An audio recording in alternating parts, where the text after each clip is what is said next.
एक बात आपको बताएं, किसी व्यक्ति के 3 पत्नियां हों, 3 पत्नियां, अच्छा बोलो पति अगर मरे तो तीनों पत्नियां बेकार विधवा हो जाएंगी, कोई मत। और अगर 3 पत्नियां हैं और एक आध पत्नी मर जाए और 2 बची रहे और पति बचा रहे तो काम बढ़िया चलेगा कि नहीं चलेगा? बोलो, किसी प्रकार की कोई बाधा आएगी क्या? हमारी समझ में तो बिल्कुल नहीं आएगी बाधा, क्योंकि 3 पत्नियों में से अगर एक पत्नी मर जाती है, 2 पत्नियां रहती, हम कहते 2 भी मर जाएं तो एक तो है। क्यों भाई? एक तो है, कोई दिक्कत नहीं। लेकिन पति अगर मर जाए तो परिवार का मुखिया ही चला गया, ही ईमानदारी से बताओ, अनाथ हो जाएगा वो परिवार, कि नहीं हो जाएगा? क्योंकि एक मुखिया के जाने से। तो सीधी सी बात ये थी कि अगर कैकेयी ये शर्त रख रही थी कि राम बन नहीं जाते हैं तो मैं मर जाऊंगी, और दशरथ जी कह रहे थे कि राम अगर बन चले गए तो मैं मर जाऊंगा, तो बोलो किसका मरना ठीक था? जरा बताओ। वैसे नियम हम बतावें आपको, सही नियम बताएं। पति के पहले पत्नी को मरना चाहिए, वो भाग्यवान मानी जाती है। पति के पहले जो पत्नी मर के चली जाती है, बोलो ईमानदारी से, उसको सुहागवती कहते हैं कि नहीं? तुम्हारे छत्तीसगढ़ में भी यही कहते होंगे, कहते कि नहीं? भाग्यवान मानी जाती है कि नहीं मानी जाती? और वो अपने को मरते समय उसकी श्वास, अंतिम श्वास निकलती है तो याद रखना, पति का अगर दर्शन उसे हो रहा है तो अंतिम श्वास पति को देख करके प्रसन्नता में उसकी अंतिम श्वास निकल जाती है कि तुम्हारे देखते देखते मेरे प्राण जा रहे हैं, अब मेरा जीवन धन्य है, कन्फर्म है कि मेरा उद्धार हो जाएगा, मेरा उद्धार हो जाएगा। सही बताओ प्यारे, यही धर्म भी कहता है। प्रारब्धानुसार अगर कोई घटना घट जाती है तो मैं तो ये कहता हूं कि राम की मां को भी वैधव्य मिला है। कोई संसार की नारी अपने आप को ये न कहे कि मैं ही ऐसी अभागिनी हूं कि मेरे देखते देखते मेरा पति चला गया। तो मैं तो कहता हूं कैकेयी की बात छोड़ो, कौशल्या जैसी महान तपस्विनी जिसने अनंत वर्षों तक तपस्या की है, निर्गुण ब्रह्म को सगुण बना करके अपनी गोदी का लाल बना लिया है, ऐसी कौशल्या को भी वैधव्य लेना पड़ा कि नहीं लेना पड़ा? बोलो, जो ब्रह्म की मां है, जो राम की मां है, बोलो उसे भी वैधव्य लेना पड़ा कि नहीं? हमारा किसी प्रकार से ऐसा भाव नहीं है कि अगर दुर्भाग्य के कारण, किसी घटना के कारण कभी किसी परिवार में ऐसी कंडीशन आ गई हो तो वो माताएं अपने को ये सोचने लगे कि स्वामी जी भी तो इस प्रकार की बात कह रहे थे कि उससे बड़ा दुर्भाग्यशाली संसार में कोई होता नहीं है जिसको पति छोड़ करके चला जाए। अरे मैं क्या कह रहा हूं, जिसको पति छोड़ के चला जाता है वह पत्नी स्वयं कहती है कि मेरे समान संसार में कोई अभागी नहीं है। बोलो, कहती है कि नहीं कहती है? मेरे समान संसार में कोई अभागी नहीं है, मेरे समान संसार में कोई दुर्भाग्यशाली नहीं है, ये तो स्वयं वो ही कहती है प्यारे। लेकिन सत्य तो ये है कि दोनों में से अगर ये कंडीशन आ जाए, मान लीजिए धर्म संकट की बात बता रहा हूं, पति पत्नी दोनों हों और मौत आए और मौत कहे एक को ले जाएंगे एक को छोड़ जाएंगे, दोनों में से हम आए हैं लेने के लिए, लेकिन एक पति पत्नी के बीच में मौत खड़ी है, समझ लेना, हम उदाहरण दे रहे हैं, समझ लेना, बस समझो, समझो नहीं समझो तो अपने घर चले जाना, क्या दिक्कत है, हमको तो बताना है, समझाना है। पति पत्नी के बीच में मौत खड़ी हो, मौत, और वो मौत कहे कि हम खड़े तो दोनों के बीच में हैं लेकिन पति पत्नी में से एक को ले जाएंगे, अब आपस में निर्णय कर लो कि कौन जाने को तैयार, कौन जाने को तैयार। तो बोलो सबसे पहले पत्नी को कहना चाहिए कि नहीं, पति को छोड़ दो मैं जा रही हूं, हमारी समझ में। अब वो बात अलग है, क्या कहती क्या नहीं कहती उसके मूड पर है नहीं, लेकिन सही बात तो ये है कि पत्नी को ये कहना चाहिए मौत से कि मौत मेरे पति को हाथ मत लगाना, मैं जाने को तैयार हूं, मुझे ले चल। बोलो ललकार के कहना चाहिए कि नहीं कहना चाहिए? और पत्नी कहीं ये कह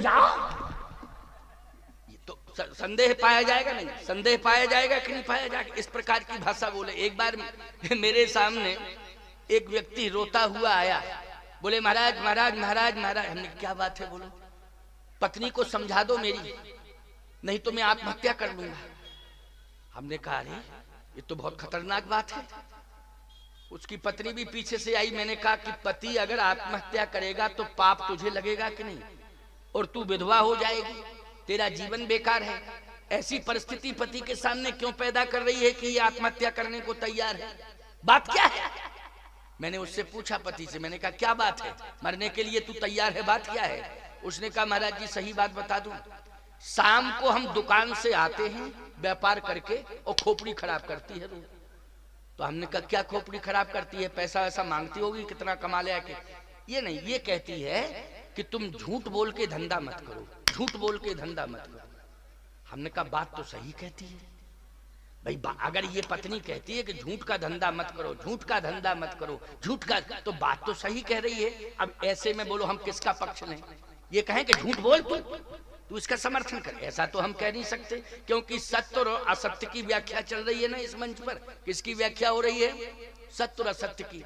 तो कहे रोज खोपड़ी खराब करती है कि झूठ का धंधा मत करो, झूठ का धंधा मत करो, झूठ क्यों बोलते हो? हमने कहा बात तो सही है। तो उसने कहा स्वामी जी हम अकारण में झूठ नहीं बोलते हैं, धंधे में कोई कारण आ जाता है तो झूठ का आधार ले लेते हैं, कोई कारण आ जाता है तो आधार ले लेते हैं। यदि ये यही चाहती है तो धंधा चौपट हो जाए, आज के बाद हम झूठ बोलेंगे ही नहीं, आज के बाद नहीं, धंधा चौपट हो जाए। अगर ये पीछे ही पड़ी है, हम तो बाल बच्चों के लिए कर रहे थे, अगर इसको ऐसा ही लगता है तो धंधा भले ही चौपट हो जाए, लेकिन हम बिल्कुल नहीं बोलेंगे झूठ। लेकिन स्वामी जी इससे भी कह दो ये भी झूठ ना बोले। तो मैंने कहा कि तू झूठ बोलती है क्या? कहे मैं बिल्कुल नहीं बोलती हूँ झूठ, कभी नहीं बोला मैंने झूठ। पति बोला अगर कह दूं तो? हाँ बता दो। कहे अभी मायके से लौट के आई 15 दिन पहले, कानों की बाला झुमकी जो होते हैं ना वो लटका के चली आई वहां से मायके से, और कह रही थी कि ये हमारे बाप ने बनवाए हैं, तुम्हारे बाप में इतनी सामर्थ है? अरे 2 तोला के तूने सोने के ये बनवाए कुंडल, लेकिन हमें कंफर्म मालूम है कि तुम्हारा बाप 1 तोला का भी दाम नहीं दे सकता है, और तुम्हारे बाप को ये क्रेडिट है कि कोई उधार 5 रुपया नहीं दे सकता है। ना दुकानदार उधार करेगा सुनार, और ना कोई व्यापारी तुम्हारे बाप को उधार देगा। लेकिन हम जानते हैं कि खर्च के नाम पर मुझसे पैसा लिया, उसी में बचा बचा के रुपया इकट्ठा किया और मायके गई सोने के बनवा के आ गई के बाप ने दिया। ये झूठ बोलती है कि सही? तुरंत स्तब्ध रह गई वो। मैंने कहा सही बताओ क्या है? बोले महाराज जी वो बात छोड़ो, हम कभी झूठ नहीं बोलेंगे, कभी झूठ नहीं बोलेंगे, लेकिन इनसे कहो ये झूठ ना बोले। उसने कहा मैं सौगंध खाता हूं कभी झूठ नहीं बोलूंगा। कहे मान लीजिए बोले झूठ, तो उसने कहा जिस दिन मैं झूठ बोलूंगा उसी दिन मेरी मौत हो जाए, मैं मर जाऊंगा। अरे हमने कहा बहुत बड़ी बात कह रहा है, लेकिन इससे पूछो ये क्या करेगी अगर झूठ बोलेगी? उसने कहा अगर तुम ये करते हो प्रतिज्ञा कि जिस दिन मैं झूठ बोलूं उसी दिन मर जाऊं, तो पत्नी बोली मैं भी प्रतिज्ञा करती हूं जिस दिन झूठ बोलूं उसी दिन विधवा हो जाऊं। बोलो इससे बड़ा दुर्भाग्य बोले मेरा क्या होगा? अब बताइए भाई, मरना तुम्ही को पड़ेगा दोनों तरफ से कि नहीं? बोलो ये बड़ी विडंबना। लेकिन सुनिए जरा सावधानी से सुनिए मेरी बात।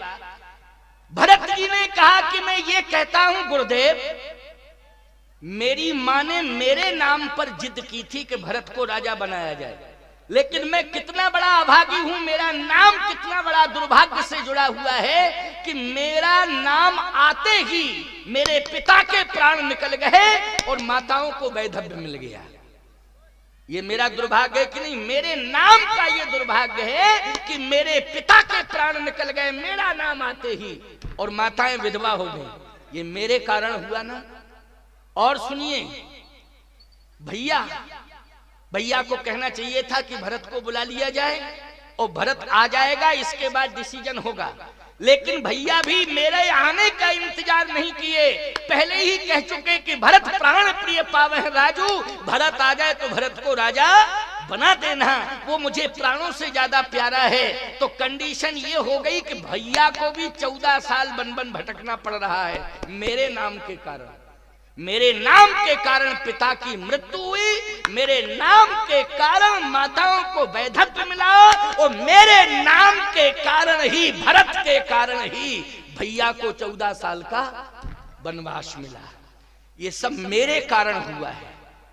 मैं ऐसे राज्य को स्वीकार करूं जिस राज्य ने, जिस धन ने इतनी बड़ी विडंबना पैदा कर दी हो, और ये अभागा भरत जिसके नाम से इतनी बड़ी क्षति हुई हो और फिर भी उसको राज्य दिया जाए, इससे बड़ा दुर्भाग्य और क्या हो सकता है? इससे बड़ी विडंबना और कोई दूसरी नहीं हो सकती है। लेकिन गुरुदेव एक बात सुन लीजिए, आप बार बार मेरे नाम को आगे ला रहे हैं और सिंहासन पर बिठाने की बात कर रहे हैं, तो हमें चिंता इस बात की है कि पिताजी को तो मृत्यु मिल गई और माताओं को वैधव्य मिल गया, भैया को 14 साल का वनवास मिला मेरे कारण, और आप भी मेरा नाम बार बार ले रहे हैं, तो आपका क्या होगा? हमें चिंता आपकी, आपका क्या होगा? इसलिए आप अपने अस्तित्व को बचाइए। मोहराज हठ दई हो जबही,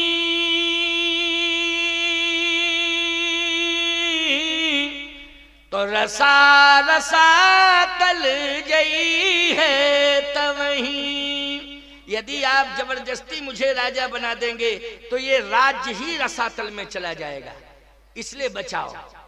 भरत, ये राज्य कैसे बचेगा? बोले कोई भी राज्य हो, कोई भी संपदा हो, कोई भी अस्तित्व हो, अगर बचता है तो पुरुषार्थ से नहीं बचता है, परमात्मा की कृपा से बचता है। इसलिए परमात्मा की कृपा को प्राप्त करने के लिए हमें एक ही उपाय सोचना चाहिए, क्या? कि सबको छोड़ के परमात्मा की खोज करनी चाहिए। सबको छोड़ के किसकी खोज करनी चाहिए? परमात्मा की खोज। ईमानदारी से बताओ, अपने देश में राजतंत्र था पहले, जब देश आजाद नहीं हुआ? बोलो, देश आजाद नहीं हुआ था तो अंग्रेजों का राज आया। अंग्रेजों के पहले ईमानदारी से बताओ राजतंत्र था कि नहीं था? राजा थे बड़े बड़े। छत्तीसगढ़ में तो 36 राज्य थे, 36 राजा थे। बोलो, तभी तो इसका नाम क्या हुआ? 36 राजा थे तभी तो छत्तीसगढ़ हुआ हमारी समझ में। नहीं और कोई नाम हो तो बताओ। 36 स्टेटें थी, 36 स्टेटें थी, तो 36 स्टेटों के कारण ये क्या बन गया? छत्तीसगढ़ बन गया कि नहीं बन गया? छत्तीसगढ़। और किसी से थोड़ी बना कि 36 नहीं। 36 का मतलब क्या है तुम लोग तो जानते हो? हाँ हाँ, कह रहे जानते हैं। नहीं बेटा, राज्य है ये, कोई जिला थोड़ी है छत्तीसगढ़। छत्तीसगढ़ जिला नहीं है, छत्तीसगढ़ जिला नहीं है। 36 स्टेटें थी, राज्य थे यहाँ 36। इस जहां जहां तक छत्तीसगढ़ की सीमा है वहां वहां तक 36 राज्य थे। 36 राज्यों के कारण इसका नाम छत्तीसगढ़ बना। रायगढ़ के कारण नहीं, गढ़ रायगढ़ आदि आदि जो है, ऐसे तो बहुत गढ़ मिल जाएंगे। ऐसे शहरों के नाम से नहीं है, ये राज्य के नाम से है, स्टेट के नाम से। इसलिए मैं कहता हूं कि ऐसा भी लोग कहें कि महाराज 36 गांव के नाम से किसी गांव में गढ़ जुड़ गया हो तो उसके नाम से जो है 36 गढ़ गढ़ गढ़ गढ़ गढ़ गढ़ गढ़ गढ़ गढ़ गढ़ गढ़ गढ़ गढ़ गढ़ ऐसे 36 गढ़ जुड़े तो छत्तीसगढ़। अरे गढ़ में नहीं, गढ़ तो ऐसे बहुत है, मध्य प्रदेश में तो बहुत ही गढ़ है। तमाम ऐसे सर्वे किया जाए तो। अच्छा एक बात बताओ, कहीं 50 गढ़ गढ़ गढ़ गढ़ लिखे हों गांव के नाम में तो वहां 50 गढ़, जहां 100 गढ़ लिखे हो 100 गढ़ हैं, और जहां गढ़ई गढ़ हो गढ़ई गढ़ गढ़ गढ़ गढ़ गढ़। तो छत्तीसगढ़, 36 स्टेटें प्यारे, इसलिए 36 स्टेटों के कारण ये छत्तीसगढ़ बन गया। और वैसे ये धार्मिक अंचल है। छत्तीसगढ़ की सीमा जहां जहां तक है वहां वहां तक धार्मिकता है। क्यों है? क्योंकि छत्तीसगढ़ की सीमा जहां जहां तक है वहां की मिट्टी में भक्ति है। कौशल्या जी को भक्ति माना गया, ज्ञान भक्ति जो कौशल्या, बोले कौशल्या क्या है? बोले साक्षात भक्ति है। और छत्तीसगढ़ की सीमा जहां जहां तक है वहां की मिट्टी में भक्ति समाई हुई है, इसलिए उस भक्ति ने ही, इतनी बड़ी भक्ति में शक्ति थी कि महारानी कौशल्या का प्रादुर्भाव हो गया है। और ऐसा प्रादुर्भाव हुआ है कि कौशल्या जी यहाँ की भक्ति लेके यहाँ की भक्ति की शक्ति से पहुंच गई कहां? अयोध्या। कहां पहुंच गई? अयोध्या। और अयोध्या में इतनी ताकत आई, यहाँ की मिट्टी की भक्ति में इतनी ताकत आई कि ना तो सुमित्रा राम जी को उतार पाई, ना कैकेयी राम जी को उतार पाई। इस धरती पर यदि उतारा है तो कौशल्या माँ ने उतारा है। ब्रह्म को बालक बना करके इस धरती पर कौशल्या माँ ने। बोलो भाई, ये छत्तीसगढ़ की मिट्टी की ताकत है। किसकी ताकत है? छत्तीसगढ़ की मिट्टी की ताकत है। तो आइए सुनिए, भरत जी ने कहा कि हमें राज्य नहीं चाहिए, धन नहीं चाहिए, क्या चाहिए? बोले आपन दारुण दीनता सबे कहो सिरनाए, और देखे बिन रघुनाथ पद जिय की जरनी न जाए। देखे बिन रघुनाथ पद जिय की जरनी न जाए। जब तक राम पद नहीं देख लूंगा तब तक हमारे हृदय की वेदना समाप्त नहीं होगी। ये संसार के जितने भी सुख संसाधन हैं, ये सुविधाएं जितनी भी हैं संसार की, ये राम भक्ति में बाधक हैं। क्या है? राम भक्ति में बाधक हैं। एक बात मैं कहना चाहता हूं, सुविधाएं तो अपने आप मिल जाएंगी अगर सिद्धांत तुम्हारे साथ हो। बोलो भाई। और यदि सिद्धांत चला गया तो सुविधाएं जितनी भी होंगी धीरे धीरे सब चली जाएंगी। बोलो, चली जाएंगी। सिद्धांतहीनता के कारण रावण का साम्राज्य चला गया कि नहीं चला गया? जितनी भी सुविधाएं थी वो सारी सुविधाएं चली गई कि नहीं चली गई? बोलो, किसके कारण? सिद्धांतहीनता। सिद्धांत को उन्होंने ठुकराया तो सुविधाएं अपने आप चली गईं। और जिसने अपने जीवन में सिद्धांत को अपनाया, हरिश्चंद्र की कथा आप सुन रहे थे, सारी सुविधाएं हरिश्चंद्र की चली गई थीं, लेकिन सत्य और धर्म नहीं छोड़ा। अंत में भगवान प्रकट हो गए और जो भी चला गया था वो सब वापस कर दिया भगवान ने कि लो संभालो संभालो संभालो। बोलो, सब मिल गया कि नहीं मिल गया? किसके कारण मिला? ये सत्य और